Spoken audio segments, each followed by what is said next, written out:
இன்று என் மகன் சிலம்பரசன் அவர்களுடைய பிறந்த நாளை, அந்த பிறந்த நாள் கொண்டாட்டத்தை சிலம்பாட்டத்துடன் சேர்த்து கொண்டாட வேண்டும் என்று கொண்டாடி கொண்டிருக்கக்கூடிய இன்றைக்கு சிலம்பாட்டம் படத்தின் மறு வெளியீட்டை ரிலீஸ் செய்ய வேண்டும் என்று துடிப்போடு ஒரு எழுச்சியோடு ஈடுபட்டு கொண்டிருக்கக்கூடிய எல்மா பிக்சர்ஸ் எத்திராஜ் அவர்களே, அவருக்கு கரம் கொடுக்க அவரோடு இணைந்து பணியாற்றக்கூடிய இனிய நண்பர் தயாரிப்பாளர் ட்ரீம் வாரியர் பிக்சர்ஸ் உடைய அன்பு நண்பர் குகன் அவர்களே, மற்றும் இந்த படத்தை இயக்கி ரசிகர்களை அந்த காலகட்டத்தில் அவர்களுடைய மனங்களை எல்லாம் மயக்கி தனக்கென்று ஒரு தனி இடத்தை பிடித்த படத்தின் இயக்குனர் என்னுடைய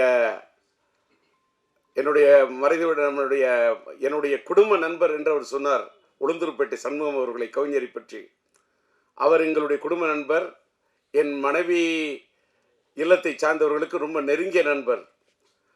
அவர் வீட்டிலே இருக்கக்கூடிய அவருடைய மகளை நான் என் படத்திலே பாட வைத்திருக்கின்றேன். என்னுடைய மகன் படத்திலே சரவணன் இயக்குனராக பணியாற்றி இவ்வளவு ஒரு பிரம்மாண்டமான படத்தை தந்திருக்கிறார் என்று சொன்னால், அப்படிப்பட்ட சரவணன் இன்றைக்கு இங்கே வந்து மேடையிலே வாழ்த்தி அமைந்திருக்கின்றார். அதை போல இங்கே வரவேற்று பேசிய, நல்ல பேருக்கேற்றவாறு கன்னி தமிழிலே கவிதை நடையிலே எல்லோரையும் வரவேற்று பேசிய அன்பு சகோதரி கவிதா இங்கே அழகாக, அற்புதமாக, தெளிவாக, நல்ல உச்சரிப்போடு, உற்சாகத்தோடு தமிழை உச்சரித்த அழகை பார்க்கின்ற போது இன்னும் தமிழ் வாழ்ந்து கொண்டிருக்கிறது என்பதற்கு தமிழ் திரையுலகத்திலே இதை போன்ற சான்றுகள் இருக்கட்டும், இதை போன்ற சாட்சிகள் இருக்கட்டும், இதை போன்ற தடயங்கள் இருக்கட்டும். அவருடைய பேச்சை கேட்டவுடன் இந்த படத்தை பற்றி எந்த இடத்துல எதை பற்றி பேசணுமோ அதை பற்றி தான் பேசணும். அந்த அம்மா வந்து என்ன பார்த்த உடனே, நான் இங்கே வந்திருக்கிறது, நானும் ஒரு பார்வையாளராக வந்திருக்கின்றேன். நான் இப்போல்லாம் எந்த மேடைக்கும் அதிகமாக போகிறதில்லை. சமீபத்தில் என்னுடைய இனிய நண்பர், என்னுடைய முன்னோடி, எனக்கு பிடித்த இயக்குனர் பாக்கியராஜ் அவர்களுடைய 50 ஆண்டு கால பாராட்டு விழாவுக்கு செல்ல வேண்டும் என்று நான் கலாட்டா.com ஏற்பாடு செய்திருந்த அந்த நிகழ்ச்சிக்கு சென்றிருந்தேன். அதுக்கு காரணம் என்னன்னா, எல்லாரும் நினைப்பீங்க கூப்பிட்டோன்னு போயிடும். கூப்பிடுற விதத்தில் கூப்பிட்டாரு, அன்பா கூப்பிட்டாரு, பண்பா கூப்பிட்டாரு, பக்குவமா கூப்பிட்டாரு பாக்கியராஜ். அவரே கூப்பிட்டாரு, அதனால் மட்டும் போனேன். அதே மாதிரி இந்த நிகழ்ச்சியில் நான் இங்கே நிற்கிறதுக்கு காரணம், ஒரு விநியோகஸ்தரை மதிக்க வேண்டும். இன்னைக்கு வந்து நம்ம எல்மா பிக்சர்ஸ் எத்திராஜ் இந்த படத்தை வெளியிடுகிறார் என்று சொன்னால், ஏதோ எங்கிருந்தோ ஒரு கரும்பு தோட்ட வியாபாரம் பண்ணிக்கிட்டு இருந்தேன், நான் காய்கறி வியாபாரம் பண்ணிக்கிட்டு இருந்தேன், ஆனாலும் எனக்கு சினிமா மேலே ஈடுபாடு, யாருக்கு வேணாலும் சினிமாவில் ஈடுபாடு வரலாம், அது வேற விஷயம். வந்து அவங்க சினிமாவை ரசிக்கலாம், சினிமாவில் என்ன வேணா பண்ணலாம். ஆனால் அவர் விநியோகஸ்தராக இருந்து கிட்டத்தட்ட எனக்கு தெரிஞ்சு ஒரு 10-15 படங்களுக்கு மேல, என்னுடைய மகனுடைய மாநாடா இருக்கட்டும், மார்க்காண்டனியா இருக்கட்டும், மார்த்தட்டி சொல்லக்கூடிய அளவுக்கு படங்களை, அது அவர் கோயம்புத்தூரை சேர்ந்தவர், அத்தனை படங்களை வெளியிட்டு பார்த்தவர். அவருக்கு இந்த படத்தின் மீது ஒரு தாளாத ஒரு இது. அவருக்கு பாலன் என்ற என்னுடைய இனிய நண்பர் தான் இந்த படத்தை வாங்குவதற்கு, இது எல்லமும் இந்த படத்தை தயாரித்தது என்னுடைய இனிய நண்பர், மறைந்துவிட்ட எல்லமும் லட்சுமி மூவி மேக்கர்ஸுடைய முரளி அவர்கள். இங்கே சரவணன் சொன்ன மாதிரி இந்த படத்துடைய பட்ஜெட்டு பெரிய பட்ஜெட்டு. அந்த காலகட்டத்தில் இந்த படம் ரொம்ப பெரிய பட்ஜெட்டு. அதை எடுக்க அவர் தயங்கிய போது, நாம் இன்னைக்கு எல்லமும் முரளியோட பையன் கோகுல் அவர் இருக்காரு, கோகுலுக்கு கூட தெரியும், அந்த தயாரிப்பாளருக்கு முரளிக்கு அந்த அளவுக்கு நான் உறுதுணையாக அவருக்கு உற்சாகத்தை ஊட்டி ஊக்கத்தை கொடுத்து இது பண்ணேன். ஏன்னா பட்ஜெட் எப்படின்னா, முரளி சார், சரவணன் நீங்க கேளுங்க, சரவணன் சொன்ன சப்ஜெக்ட், அதுக்கு என்ன தேவைன்னு யோசிக்காதீங்க. பட்ஜெட் சப்ஜெக்டை பாருங்க, பட்ஜெட்டை பார்க்காதீங்க. அடிச்சு சொன்னேன். அதே மாதிரி அவரால் முயன்ற அளவு அந்த காலத்தில் இந்த படம் ஒரு பெரிய பட்ஜெட் படம், அந்த அளவுக்கு அவர் எடுத்திருந்தாரு. அப்படிப்பட்ட ஒரு தயாரிப்பாளர். அந்த படம் அந்த காலத்திலேயே இதில் என்னுடைய சிலம்புடைய இனிய நண்பர் என்னுடைய காதல் எழுவதில்லை படத்தில் இது பண்ணி, அதுக்கப்புறம் மன்மதன் படத்தில் சிலம்பால் இது பண்ணப்பட்ட நம்முடைய நண்பர் சந்தானம் இந்த படத்தில் அற்புதமான காமெடி ரோல் பண்ணியிருப்பார். படம் சார், என் பையன் என் பையனோட பிறந்த நாள் இன்னைக்கு அந்த படத்தை பற்றி நான் சொல்கிறத விட இந்த ரீரிலீஸ் காலகட்டத்தில், ரிலீஸ் காலத்தை விட இந்த ரீரிலீஸ் காலம் இது ஒரு மாறுபட்ட காலம். இது ஒரு ஏஐ காலம், இது ஒரு சாட் ஜிபிடி காலம். இன்னைக்கு டிஜிட்டல் வேர்ல்டு. படங்கள்லாம் இன்னைக்கு டிஜிட்டல் அவுட்புட்டில் இன்னைக்கு இருக்கக்கூடிய சவுண்டு எல்லாமே வேற ரேஞ்சு. நான் அதை என்ன சொல்கிறேன்னு சொன்னாக்கா, நான் அப்படி பார்க்குறேன், படத்தை பார்க்குறேன், பிரமிக்க வைக்குது. என் பையங்கிறதெல்லாம் அதெல்லாம் தூக்கி அந்த வைக்கணும். நான் முதல்ல படைப்பாளி அப்படிங்கிறத விட நான் பெரிய ரசிகன். நான் எல்லா படத்தையுமே ரசிப்பேன். நான் பயங்கர கலா ரசிகன், தேட்டரில் போய் படம் பார்க்கக்கூடிய ரசிகன். இந்த படம் நான் தேட்டரில் பார்த்தேன். இங்கே இந்த நம்மளுடைய பிரசாத் இந்த நம்மளுடைய லேப் தேட்டரில் பார்க்கவுள்ளே பிரமிக்க வைக்குது. என்னன்னா, என்ன கலர்ஃபுல் ஃப்ரேமு. நானே பிரம்மாண்டமாக படம் எடுக்கிறவன், பிரம்மாண்டமாக டான்சஸ் போட்டு எடுக்கிறவன். அந்த தமிழன் அந்த பாட்டுக்கு, தமிழன்னு சொல்லக்கூடிய அந்த பாட்டுக்கு என்ன கலர்ஸு, என்ன டான்சஸ்ஸு, என்ன கோரியோகிராஃபி, அதில் என்ன ஆர்ட் டைரக்ஷன், அதில் அவர் ஒவ்வொரு ஃப்ரேமும், அந்த ஃப்ரேம் ஒன்றுத்துலேயும் அது ஜொலிக்குதுன்னா பேசிக்லி அவர் கேமராமேன், அந்த ஒளிப்பதிவாளராக இருந்து தன் உள்ளத்தில் பதிவு செய்த விஷயத்தெல்லாம் படத்தில் எடுத்திருக்காரு. என்னடா இதுன்னா, ஒரு படத்தை பற்றி பேச வந்தால் அதை பற்றி பேசணும், அதோட இயக்குனரை பற்றி பேசணும், அந்த படத்தை இன்னைக்கு பெரும் முயற்சி எடுத்து ரிலீஸ் பண்ணக்கூடிய எத்திராஜை பற்றி பேசணும். அதுக்கு இந்த படத்துக்கு உறுதுணையாக இருந்து கரம் கொடுத்திருக்கு. இந்த படத்தில் நடித்தது என் மகன், அவர் இந்த படத்துக்கு உறுதுணையாக இருந்தது தயாரிப்பாளர் குகன். நான் என் மகனையும் பார்க்கின்றேன், குகனையும் பார்க்கின்றேன். இன்னொன்று, இந்த படத்தில் நடித்த ஆர்டிஸ்ட் அத்தனை பேருமே, சந்தானமாக இருக்கட்டும், Santhanam as, Saravanan director as, சிறும்புவோட அந்த தமிழ் கதாபாத்திரத்தில் உயிர் கொடுத்து நடிச்சிருப்பாங்க அந்த அம்மா ஸ்னேகா, அது எஸ். சிலம்பரசனும் ஸ்னேகாவும் அந்த அந்த மச்சான் பாட்டு இருக்கு பாருங்க, என்ன மச்சான் பாட்டு, ஒரே ஒரு பாட்டு, தச்சான் மனச தச்சான்னு சொல்லக்கூடிய நான் முத்துக்குமார் எழுதின அந்த பாட்டு, அவங்க ரெண்டு பேரும் வரக்கூடிய அந்த பாட்டு அவ்வளவு பிரம்மாண்டம் எடுத்திருப்பாரு. அப்படியே சும்மா அந்த அவுட்டோர்ல அந்த பாட்டோடைய அந்த பாட்டை எடுக்கிறதுக்கு என்ன சரவணன் முயற்சி பண்ணிட்டு இருப்பாரு. எல்எம் முரளி சொன்னப்ப அந்த பாட்டு படத்தில் அவ்வளோ லவ்லியா இருக்கும். அது அந்த இளையராஜா அண்ணன் பாடியிருப்பாரு. அந்த பாட்டை அந்த ரெண்டு பேரையும், சிலம்பரசன் ஸ்னேகா ரெண்டு பேரையும் பார்த்தாக்கா, சிலம்பரசன் ஒரு எஸ், ஸ்னேகா அந்த அம்மாவுக்கு ஒரு இனிஷியல் எஸ், இந்த எஸ் சேர்ந்தா டபுள் எஸ், அதாவது எஸ்எஸ். அதாவது நம்ம எஸ்எஸ்ன்னு சொன்னா ஸ்டெயின்லெஸ் ஸ்டீல்னு சொல்லுவோம்ல, அதை தான் எஸ்எஸ்ன்னு சொல்லுவோம். அதை மாதிரி எவர் கிரீன் ஸ்டெயின்லெஸ் ஸ்டீல் மட்டும் இல்லை, அது ஒரு stainless steel plus A feel. என்ன லவ், என்ன ரொமான்டிக், என்ன யதார்த்தமா இருக்கும் தெரியுமா அந்த பாட்டு. நான் முத்துக்குமார் அப்படியே அந்த பாட்டு அப்படி திட்டிருப்பாரு. அப்புறமா தமிழன் பாட்டுக்கு நம்முடைய மறைந்து விட்ட அண்ணன் வாலி அந்த பாட்டு அப்படியே அற்புதமாக திட்டிருப்பாரு. எல்லாத்த விட அந்த காலத்தில் எல்லா பப்ளியும் எல்லா யூத்தும் கொண்டாடின பாட்டு தான் அந்த வேர் இஸ் த பார்ட்டி. அந்த பாட்டு படமாக்கப்பட்டது டிஆர் சிம்பு கார்டனில், எங்கள் தோட்டத்தில் தான் எடுத்தாங்க. சரவணனுக்கு தெரியும். இன்னைக்கு டிஆர் கார்டன், சிம்பு கார்டன், அன்னைக்கு சிலம்பாட்டம் எடுத்த காலத்து கட்டத்தை கூட இன்னைக்கு வேற கட்டத்தில் மாறி இருக்கு. இது என்னன்னா, அந்த அளவுக்கு இந்த படத்தை ஒரு நல்ல நேர்த்தியாக எடுக்கப்பட்ட படம் இன்னைக்கு ரீரிலீஸ் பண்ணா, இது ரீரிலீஸுக்கு ஒரு ஆப்டான படம் என்பதை எல்மா பிக்சர்ஸுக்கு சொல்றேன். ஏன்னா இன்னைக்கு சமீபத்தில் வந்த படங்கள்ல லவ் ஸ்டோரிஸ் பயங்கரமா ப்ரூவ் பண்ணுது அப்படின்றது ஒத்துக்கிட்டாங்க. அத்தனை படங்கள், வாரணமாயிரமா இருக்கட்டும், நான் உதாரணம் எத்தனையோ சொல்லலாம். என்னுடைய பையனுடைய வாழ்க்கையில என்னையே கீழே தள்ளக்கூடிய அளவுக்கு மனசுல யோசிக்க வச்ச படம் லவ் ஸ்டோரியில. நானே ஒரு தலை ராகம் கொடுத்தவன், ரயில் பயணங்கள் கொடுத்தவன், கிளிஞ்சல் மியூசிக் பண்ணவன், மைதிலினை காதல் எடுத்தவன், உயிருள்ள ஷா எடுத்தவன். இன்னைக்கு உயிருள்ள ஷா கூட ரீரிலீஸ் பண்றேன். That is different. எத்தனையோ லவ் ஸ்டோரி கொடுத்துருக்கேன், பூக்களை பதிக்காத மியூசிக் பண்ணியிருக்கேன். ஆனா என்னையே என் வாழ்நாளிலேயே என்னையே திகைக்க வச்சு ரசிக்க வச்ச ஒரு பெரிய லவ் ஸ்டோரி விண்ணை தாண்டி வருவாயம். இன்னைக்கு லவ் ஸ்டோரிக்கு இன்னைக்கு இல்லை சார், டி ராஜேந்தர் இல்லை, இன்னைக்கு இல்லை. அது கல்யாண பரிசு காலமா இருந்தாலும் சரி, தேவதாஸ் காலமா இருந்தாலும் சரி, வசந்த மாளிகை காலமா இருந்தாலும் சரி, மறைந்து விட்ட மக்கள் திலகம் அவர்களுடைய அன்பேவா காலமானாலும் சரி, லவ் ஸ்டோரி தான்.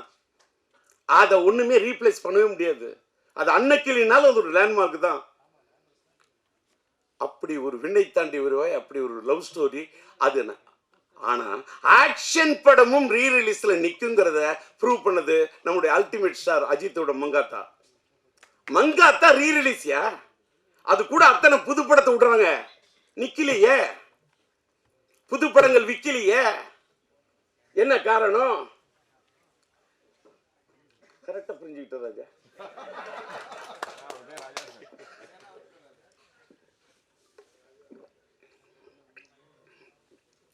பையனோட பிறந்த நாள் உணர்ச்சி வசப்படாமல் இருக்கணும், தன்மையாக பேசணும், மென்மையாக பேசணும் அப்படின்னு மென்டாலே என்னை ப்ரிப்பேர் பண்ணிட்டு வந்தேன்.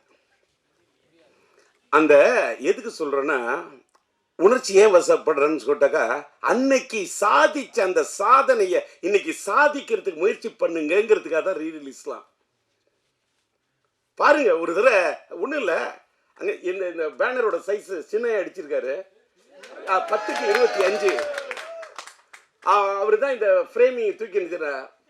அதாவது பார்த்தா கிட்ட போய் அந்த ஒரு போட்டோ பார்த்தா அப்படியே என் பையன் தான்.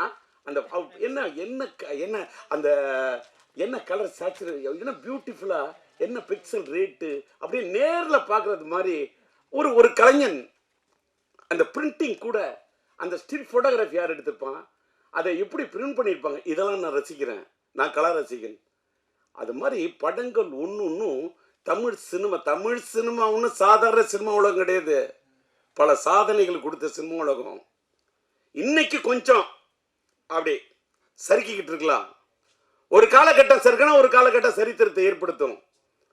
அப்படிப்பட்ட ஒரு சரித்திரத்தை இந்த படம் ஏற்படுத்த வேண்டும் என்று விரும்பி கேட்டுக்கொண்டு, இன்னைக்கு ஒரு பெரிய ஒரு விஷயத்த சொல்லணும்னா, எனக்கு கொஞ்சம் அப்படி கணச்சிக்கிட்டு அப்படி பேச ஆரம்பிச்சேன்னு தொண்டை வரல்ற மாதிரி இருக்குன்னு சொன்னோன்னே, நான் என்ன பேசிக்கிட்டே இருந்தேன்.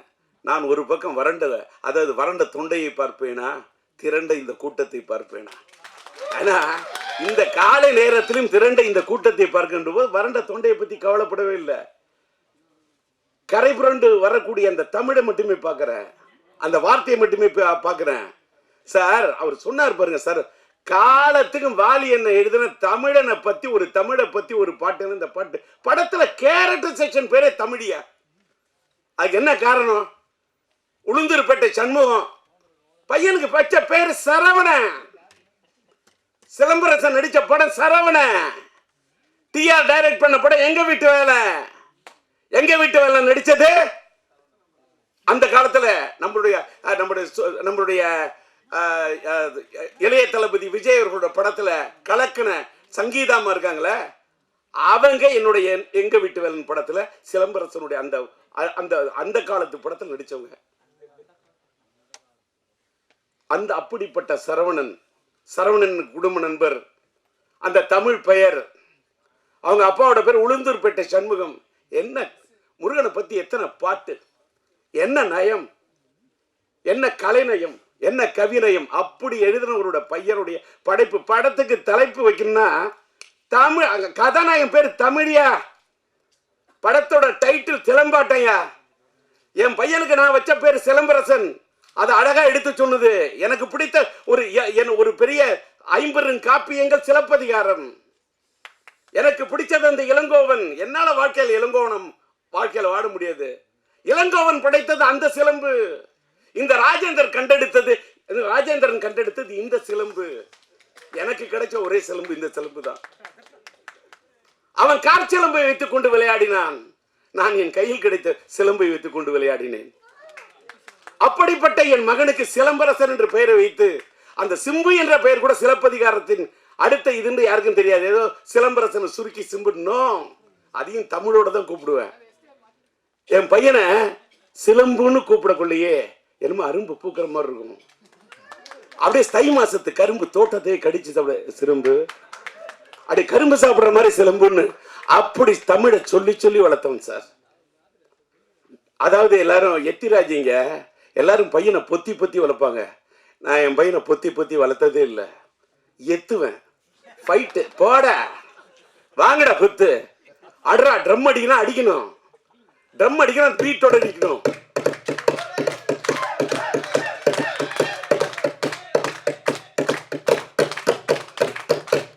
கை தட்டணும், தட்டினா வலிக்க கூடாது. இப்பவும் அடிப்பேன், இப்பவும் ட்ரம் அடிப்பேன்னா ஏன் அடிக்கிற? ட்ரம்மு தான் அடிப்பேன், தம் அடிக்க மாட்டேன். தம் அடிக்காம இருந்ததுனால தான் தம் பிடிச்சு நின்று பேசுறேன். வெளியில சில யூடியூப்ல டிஆரால அவர் பேச முடியாது, அவருக்கு முடியல அதெல்லாம் சும்மா பேசுறேன்ல, இப்பவும் பேசுறேன்ல. அன்னைக்கு பார்த்திபன் சொன்னாரு கலாட்டா.comல, சில பேர் பேசுனா மைக்கை பார்த்தா பயம் வரும், ஆனா டிஆர் பார்த்தா மைக்குக்கே பயம் வரும்னாரு. டிஆரை பார்த்தா மைக்குக்கு பயம் இல்ல, டிஆரை பார்த்தா மைக்குக்கே ஒரு மயக்கம். மைக்குனா எனக்கு பிடிக்கும், மைக்குக்கு என்ன பிடிக்கும்? இப்ப தெரிஞ்சுங்க, ஒரு பொண்ணை உயிருக்கு உயிரை நீ நேசிச்சாதான் அந்த பொண்ணு உங்களை நேசிப்பா. அதான் காதல். லவ் என்பது கண்ணாடி மாதிரி, கண்ணாடியில் நீ ஒன்ன பார்க்குற மாதிரி ஒரு பொண்ணை பார்க்கணும். கண்ணை பார்த்தா வருவது மட்டும் காதல் அல்ல, உன்னை மாதிரி ஒரு பெண்ணை பார்த்தா தான் காதல். என்ன இந்த வயசுல இந்த ஆள் காதலை பத்தி பேசுறேன். அதனாலதான் உயிரில் ஒரு விஷயம் இந்த மாசம் வேலண்டைன்ஸ் டே காதலர் தினத்தை ஒட்டி வருது. ரீரிலீஸ்க்கு ரெடி ஆயிட்டேன். ஆக்சுவலா பாத்தீங்கன்னா இப்பதான் மேட்ருக்கே வரேன். இன்னைக்கு இந்த இடத்துல என்னுடைய படம் உயிருள்ள ஒரு விஷயம் படத்துக்கு நான் டிஆர் டிஜி மியூசிக் என்ற ஒரு மியூசிக் கம்பெனியை ஆரம்பிச்சு அதுல உயிருள்ள ஒரு விஷயம் படத்துடைய ஆடியோ ரிலீஸ் பண்ணணும்னு நான் பிரசாத்ல இந்த தியேட்டர் லேப் தியேட்டர் பிரசாத்ல நம்ம ஜோதி தான் என்னுடைய நண்பர், அவர்கிட்ட சொல்லி புக் பண்ணி வச்சிருந்தேன். ஆனால் எத்திராஜ் சார் அவர்களும் நம்முடைய ரியாஸ்டர் பணியாற்ற என்னுடைய நண்பன் பிஆர்ஓ நம்முடைய ராஜாவும் நாங்கள் வேற ஒரு இடத்துல இந்த ஃபங்க்ஷன் முயற்சி பண்ணுறோம், ஆனால் ஒரு சூழ்நிலை இல்லை, எங்களுக்கு பிரசாத்தில் தான் வைக்கிற மாதிரி இருக்கும், அந்த காலை நேரத்தை நீங்கள் புக் பண்ணி வச்சுருக்கீங்களா, நீங்கள் விட்டு தரணும் அப்படின்னு கேட்டார். அது மட்டும் இல்லை, எத்திராஜை வச்சுக்கிட்டே சொல்கிறேன், இதே 6ஆம் தேதி உயிருள்ள விஷயம் ரீரிலீஸ் பண்ணோம். எனக்கு பிப்ரவரி மாதம் 4ஆம் தேதி மைதிலி காது ரிலீஸ் பண்ணேன், பிப்ரவரி மாதம் 5ஆம் தேதி என் தங்கிகள் ரிலீஸ் பண்ணேன். 214 நான் பண்ண படங்கள்லாம் பிப்ரவரியில் நிறைய ஹிட்டு கொடுத்துருக்கேன். பிப்ரவரி மாதம் எனக்கு பிடிச்ச ஒரு மாதம். அது ஒரு வேளை எனக்கு பிடிச்ச மாதம் நான் காதலர் தினம் வரக்கூடிய மாதமோ என்னமோ, அதனாலயா அதே மாதிரி பிப்ரவரி மாதம் தான் என் மனைவி பிறந்த நாள். என் மனைவி பிறந்த நாள் இந்த மாதத்தை பிடிக்குமா, இல்லை காதலர் தினம் வர்றதுனால எனக்கு பிடிக்குமா, இல்லை என் மனைவி மேலே இருக்கக்கூடிய காதல் உயிருள்ள ஒரு விஷயம், உயிருள்ள ஒரு விஷயம், இந்த காதல் இருக்கிறனால இந்த மாதம் பிடிக்குமா. இந்த மாதத்தில் இந்த அதுவும் பிப்ரவரி 6 எனக்கு இந்த பிடிச்ச தேதி. நானே டிஆர், எனக்கு பிடிச்சது 6, அதனால 6ஆம் தேதி படத்தை ரிலீஸ் பண்ணலான்னு பிளான் பண்ணேன். எத்திராஜ் வந்தார். எங்களுக்கு ஆட்டு தேதி இந்த 6 மாதிரி இருக்கு. இந்த பாலன்னு ஒருத்தர் நண்பர், அவர் அழைச்சிட்டு வந்துட்டாரு. இந்த 6ஆம் தேதி நீங்கள் விட்டு கொடுக்கணுன்னாங்க. சரின்னு 6ஆம் தேதி படம் ரிலீஸுக்கு தேதியை விட்டு கொடுத்தேன். நான் கொஞ்சம் தள்ளி வரேன்னு சொன்னேன். அங்கேருந்து இந்த ராஜா வந்து உங்களுடைய ஆடியோ ரிலீஸை கொஞ்சம் நீங்கள் தள்ளி வச்சுக்கிட்டிங்கன்னா இந்த பிரசாத் தேட்டரை நாங்கள் புக் பண்ணிவிட்டு நாங்கள் எடுப்போம்னு இதை தள்ளி வைக்க சொல்லி ராஜா கேட்டார். ஒரு பக்கம் ராஜா, ஒரு பக்கம் எத்திராஜ். எத்திராஜ் பேரில் பார்த்தாலும் ஒரு ராஜா, இந்த பிஆரோட பேரை பார்த்தாலும் ராஜா. ஒருதலை ராகத்தில் கதாநாயகன் பேர் ராஜா, அது மட்டும் இல்லை என் பேரே உண்மையிலே ராஜா. இந்த பக்கம் ஒரு ராஜா, இந்த பக்கம் ஒரு ராஜா. சரி நீங்களே விழாவை நடத்துங்கன்னு தூவிட்ட ரோஜா. இதை ஏன்னு கேட்டா அதுக்கு தகுந்த மாதிரி நான் இன்னைக்கு ஒரு டிஆர் டிஜி மியூசிக்னு ஒன்று ஆரம்பிக்கிறோமே. என் பையனோட பிறந்த நாளில் அதை பிறக்க வைப்போம். ஒரு ஒரு மியூசிக் கம்பெனி, இன்னைக்கு மியூசிக் கம்பெனியில் பெரிய ஏகப்பட்ட பிரச்சனை. அதெல்லாம் பேசினா தலைப்பு மாறிடும். அதை மறுபடியும் தனியாக பேசுகிறேன். இன்னைக்கு வந்த இடத்துல வந்தது மட்டும் பேசணும். கண்டதையும் பேசினா அது முறை இல்லை. அதனால கொடுத்துட்டேன். இந்த தேதியும் விட்டு கொடுத்தேன், இந்த இடத்தையும் விட்டு கொடுத்தேன். சார் எனக்காக என்னையும் கொடுத்தேன். என்னை கொடுத்து தானே சார் என் பையனே வந்தான். என்னை கொடுத்து என் பையனுக்காக என்ன வேணா கொடுப்பேன், எதை வேணா கொடுப்பேன், என்னையே கொடுப்பேன், என்ன எதை வேணா கொடுப்பேன், என் வாழ்க்கையை கொடுப்பேன். இடத்த கொடுத்தேன். என் பையனுக்கு நான் தடத்தை கொடுத்தேன், என் பையனுக்கு இடத்த கொடுத்தேன், என் பையனுக்கு படத்தை கொடுத்தேன். அதனாலதான் இன்னைக்கு சரவணன் சொல்ற மாதிரி இத்தனை 5 வருஷம் இல்லையா, 50 வருஷம் வந்தா கூட நாங்க சிம்புவோட ரசிகன் இருக்கோம் பாரு. சிம்புவோட ரசிகன் யாருக்கு இப்படி ஒரு ரசிகன் கிடைக்க அப்படி ஒரு பேரை எடுத்து அப்படி ஒரு ரசிகர்களை சம்பாதிச்சிருக்க ஒரு பையனை பெற்றிருக்கேன். இன்னைக்கு காலையில் நம்மளுடைய சூலம் படத்தோட டைரக்டர் நம்மளுடைய எம் பாஸ்கருடைய மகன் பாஸ்கர் ஒரு பேட்டி கொடுத்துருக்காரு போல இருக்கு. யூடியூப்ல பார்த்தேன். காலையில் 4 மணிக்கெல்லாம் எழுந்திரிச்சேன். ராஜாட்ட சொல்லிட்டு எத்தனை மணிக்கு, நான் 8:30 மணிக்கு, நான் 8:30 மணிக்கு நான் ரெடி ஆகிட்டு இருக்கேன். ராஜா ஹேர்லாம் ரெடி 8:30 மணிக்கு வரும். இல்லை எல்லாரும் அசம்பிள் ஆகிட்டு இருக்காங்க. இப்போதான் ஃப்ளைட்டில் ப்ரொடியூசர் வர்றாருன்றார். அடப்பாவி, என்னப்பா இப்படி சொல்கிற? நான் காலையில் 4 மணிக்கே எழுந்துச்சு ரெடி ஆகிட்டேன்.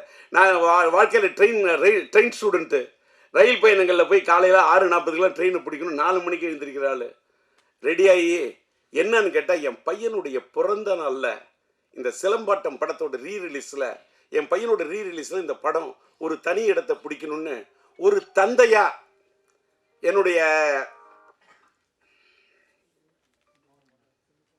என்னுடைய ஆர்வம். அதுக்காக எனக்கு என்ன கேட்டால் விட்டு கொடுத்ததுக்காக இது பண்ணல. நான் என் பையனுக்காக தள்ளி வரேன். என் பையனுக்காக தள்ளி வராமல் நான் யாருக்காக தள்ளி வருவேன்?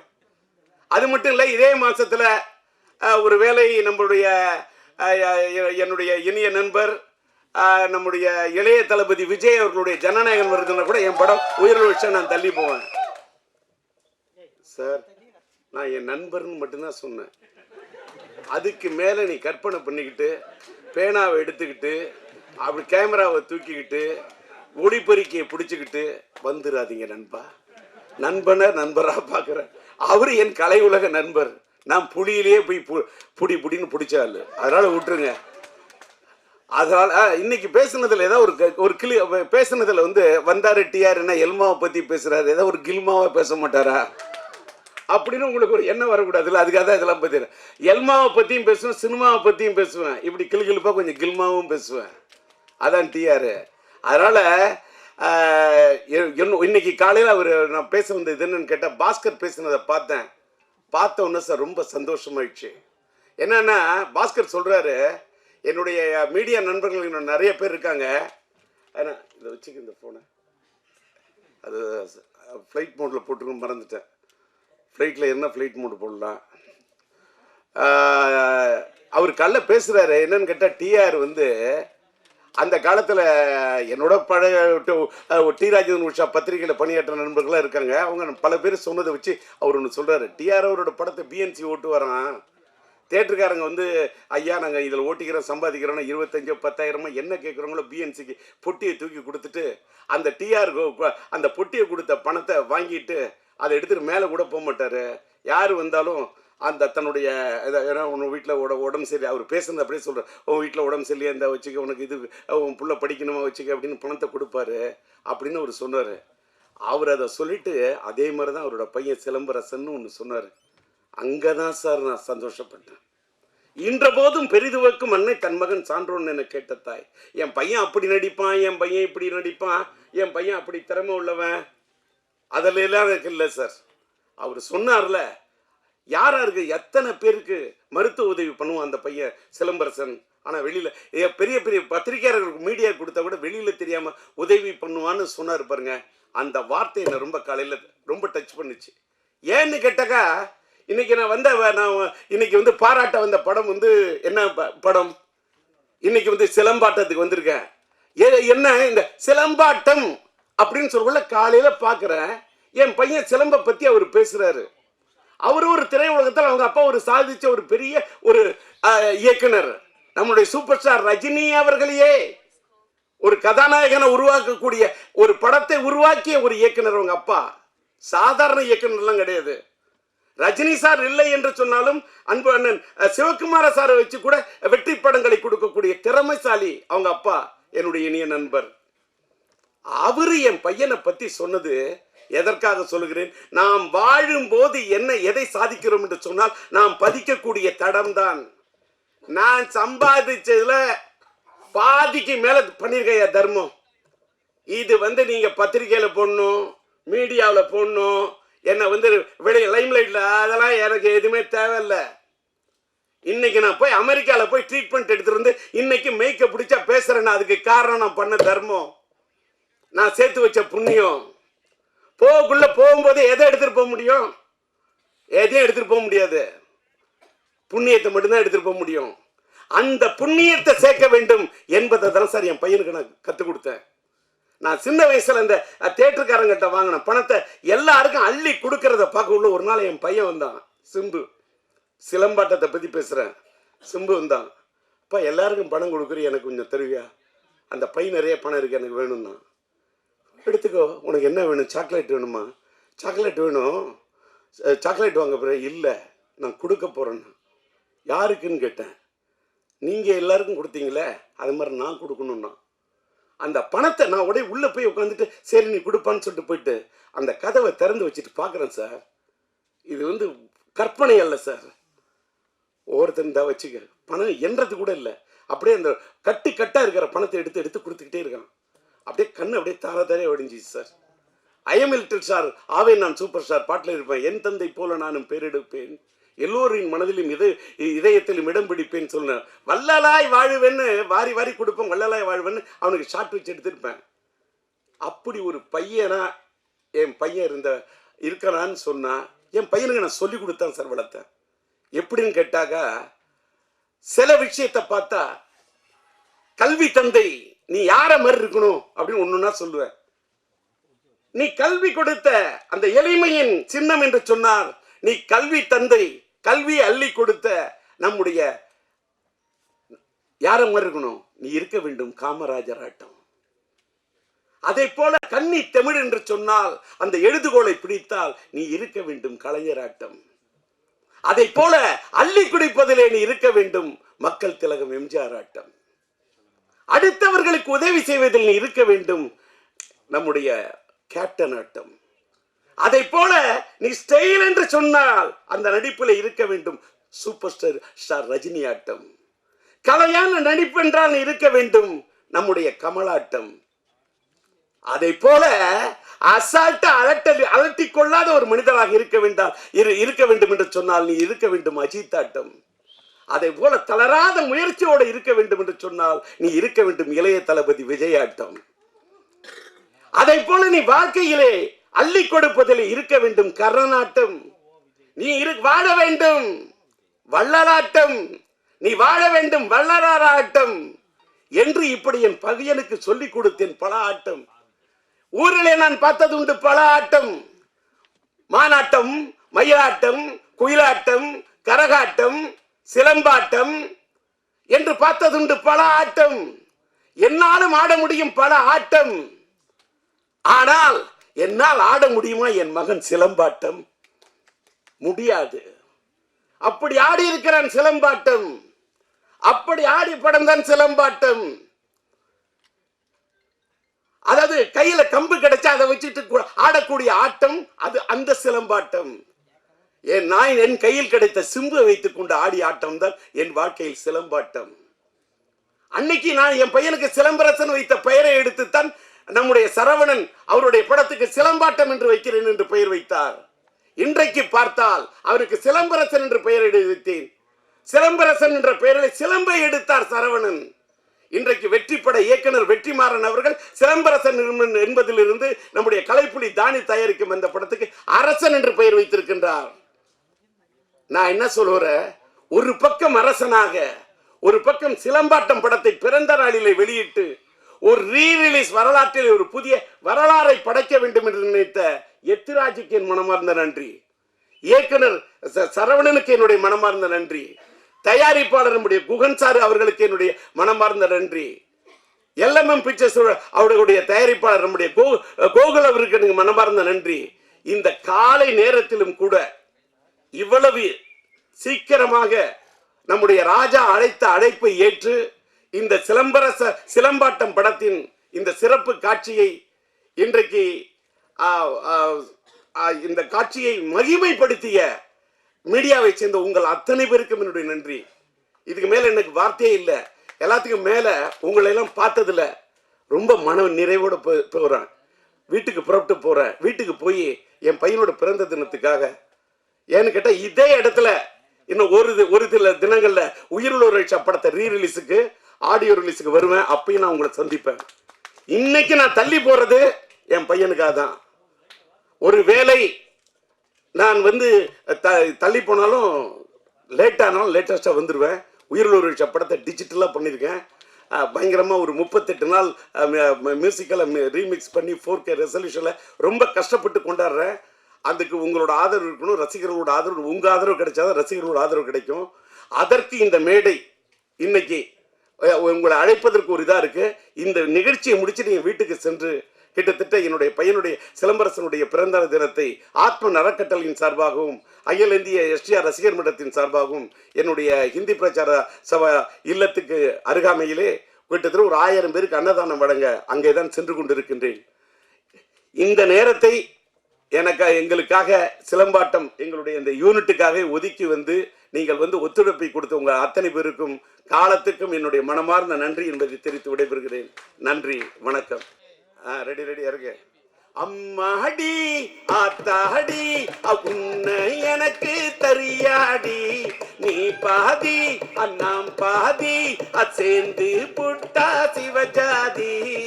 அரைச்சம்மாவ அரைப்போமா, துவைச்ச துணிய துவைப்போமா. அரைச்சம்மாவ அரைப்போமா, துவைச்ச துணிய துவைப்போமா.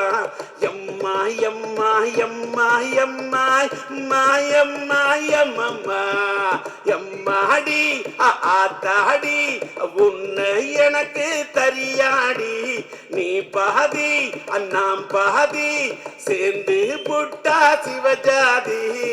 இது AI வாய்ஸ்லாம் இல்லை, என்னோட ஒரிஜினல் வாய்ஸ்.